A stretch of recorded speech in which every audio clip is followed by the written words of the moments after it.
We do have some breaking news to bring you. We were building up to the launch of the Amazon owner Jeff Bezos' Blue Origin rocket, and it's just been postponed for, we don't know exactly how long, but it won't be today.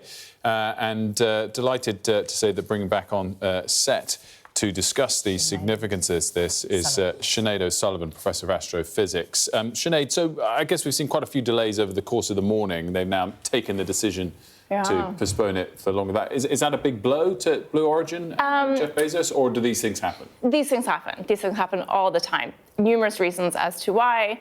I think the important thing today is that they didn't launch prematurely. Rockets are extremely expensive.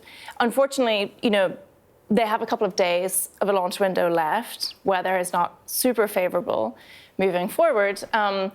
SpaceX has launch preference from the 15th and 2 days onwards, so it's going to become a little bit trickier for them to launch in the kind of immediate future. The orbit that they're trying to get the rocket payload into is a very niche orbit.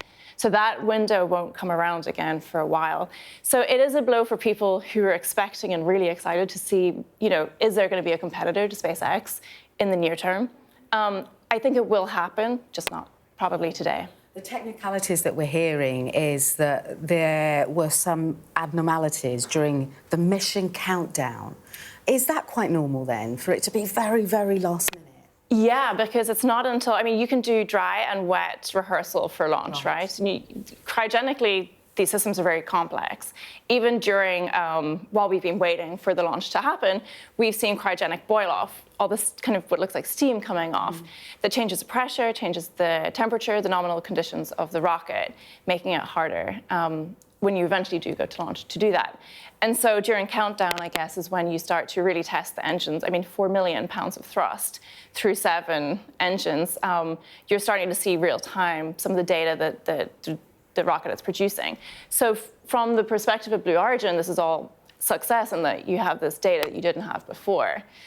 For viewers like us who are hoping to see such a massive structure being launched to space, it's more disappointing. Just to wrap things up, Sinead, for our viewers, what exactly, what stage is Blue Origin at with its space technology compared to SpaceX or compared to others? Is SpaceX the clear leader? Is Blue Origin close behind or far behind?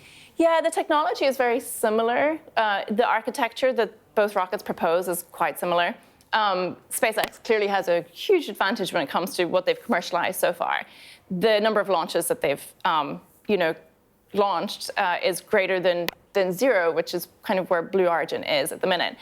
Blue Origin are trying to get from 0 to 1 launch a month one launch a month, and then next year to double that, which is extraordinarily ambitious, but the hope is that with a similar technology to SpaceX that they can catch up kind of quickly. There is, in this game, a second mover advantage, which is something that Elon Musk is going to start to be looking out for. I have to say, Professor, I find this so fascinating, like this modern age space race. Because this would have been a really big moment for Jeff Bezos, trying to nip on the heels of Elon Musk. Yeah, this launch in particular has been more than a decade in the making. Yeah, it's not only Jeff Bezos that was kind of looking at this. I think, again, we discussed earlier, some of the foreign leaders, some of the nation states that are hoping to launch sensitive defense satellites are probably looking at this and thinking, okay, it's nice to have a second option if we don't want to go with SpaceX. If we feel like Elon Musk is, potentially becoming a national security issue, is there an alternative? These are the conversations that we're hearing in agencies outside of the US and through defense departments. And so I think a lot of people were watching what we were hoping was going to be an exciting launch today and wondering, is competition in the space industry actually going to change some of the geopolitical dynamics that we're seeing? Professor, great stuff. Thanks so much for joining us.